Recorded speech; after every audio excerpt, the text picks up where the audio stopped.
Welcome to Markets Today. I'm your host, Mbithe Mwema. We are on the ground attending the KCB Group full year 2019 results. Profit after tax is up 5%, and the company has declared, or rather proposed, a final dividend of 2.5 shillings per share over and above the 1 shilling that was paid as an interim dividend for the year. What is happening, what resulted in these numbers, and what do we need to expect as the year progresses?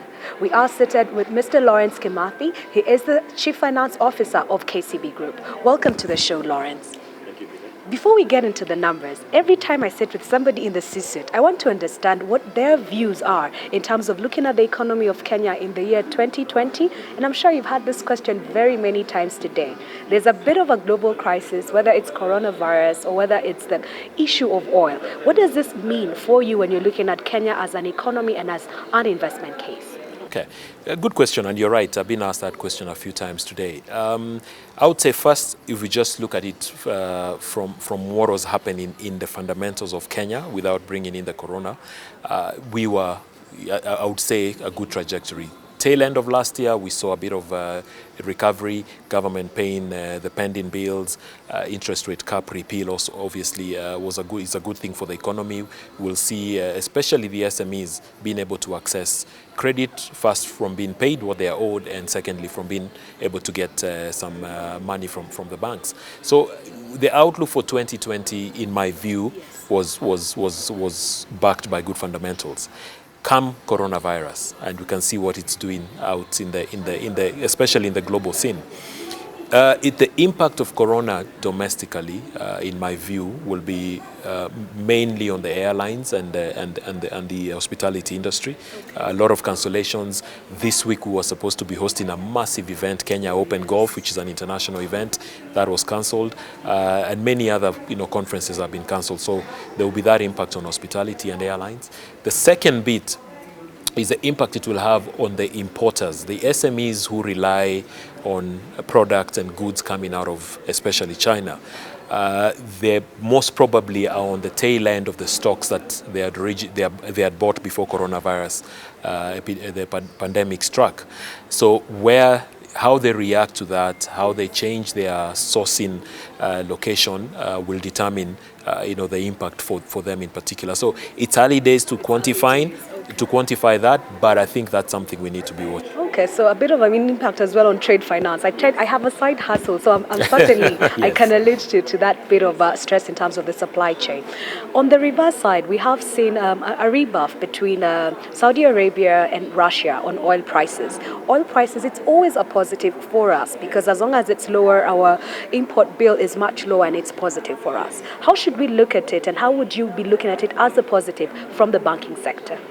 I mean, it means that the pressure on the FX rates will reduce. One of the largest checks that the exchequer writes is to pay for oil, because we import quite a bit of that in the country.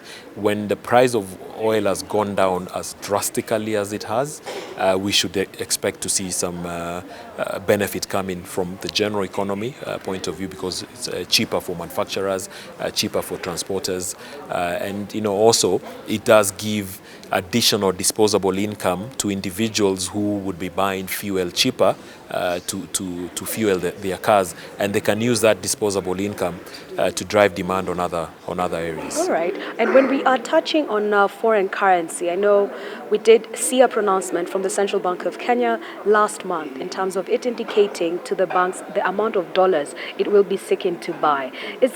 We have never seen such a communication. Should we be wary? Is something amiss, or was it just a change in tact from CBK's perspective in terms of communicating to the market its intentions? My personal opinion is I think CBK is being more transparent, just giving information to the markets so that there is no speculation that might drive the exchange rate in the wrong direction. So that's which I think is a very good thing. Just put the information out there, and people know what you're doing. What you're doing. Yes. All right. Then the final question I think on currency is we do have a couple of debt repayments in hard currency, at least in the short to the medium term. Would this have any impact on currency? Would it dampen the sentiment or outlook of currency in your view? Well, I would imagine central bank has done a forecast because these are not surprises. We knew that we were going to do some repayments, and maybe that is what is driving the purchase of dollars that they've stated. Obviously, paying less for the same amount of oil that we import does help in terms of their forecast, because that, I'm sure, is something that they are not put in their models. Okay. So overall, do I see a massive spike in the rates? No, I think it will be well contained. It will be well anchored. Yes. All right. And Yes. the next question, when you're talking about the central bank, and I'm trying to give it at a macro perspective here, when we look at the rate cap repeal, that's done, and then we're trying to see the effectiveness of the central bank rate, and it's becoming a bit ineffective in terms of pricing debt. How do we look at that context, and what is the way forward for debt pricing in Kenya? So the post-interest rate cap repeal, the CBR rate is optional, and I say optional because there are banks that might still use that as a base. Okay. Yes, so we've gone back to the era of coming up with a base rate. Different banks have different methodologies of coming up with that. It could be CBR, it could be 91-day bill, it could be a combo of all those to come up with your base rate. I think once you've come up with that, the next thing is you add a margin. The shareholders, the owners of capital, do require a return, so you've got to build in a level of margin in there, and then you get into the risk-based pricing. Okay. So if I look at your credit history, your risk rating, you're a AAA rated customer, then your risk premium from the bank will be lower, maybe even zero.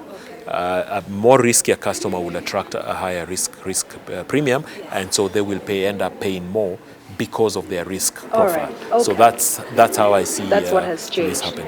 All right, which means, I mean, the only difference from what you're saying is the rate cap, it was a one price point as a base, then you would load up a predefined margin on top of that. But now there's a bit of subjectivity depending on who the client is and the policies that the bank is following.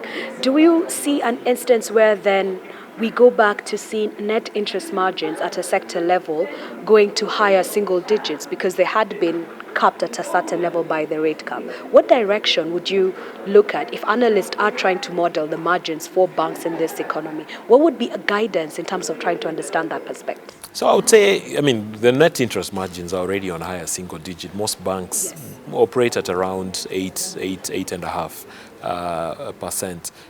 They probably will tick up a bit, but that's dependent on the profile of the customers of each individual banks. So if you have a big customer base of riskier customers, it means that you're charging a higher premium on the risk, then your NIMs will go up commensurate with the risk you're taking as well. All right, fair enough. Let's just take a quick break. We are discussing the full year 2019 results for KCB with the Chief Finance Officer. Engage with us on Twitter. That is Bitha Mwema on Twitter or Metropole TV on Twitter. What more would you like to know? Are you happy with the results? Did you expect a different number? See you after the break.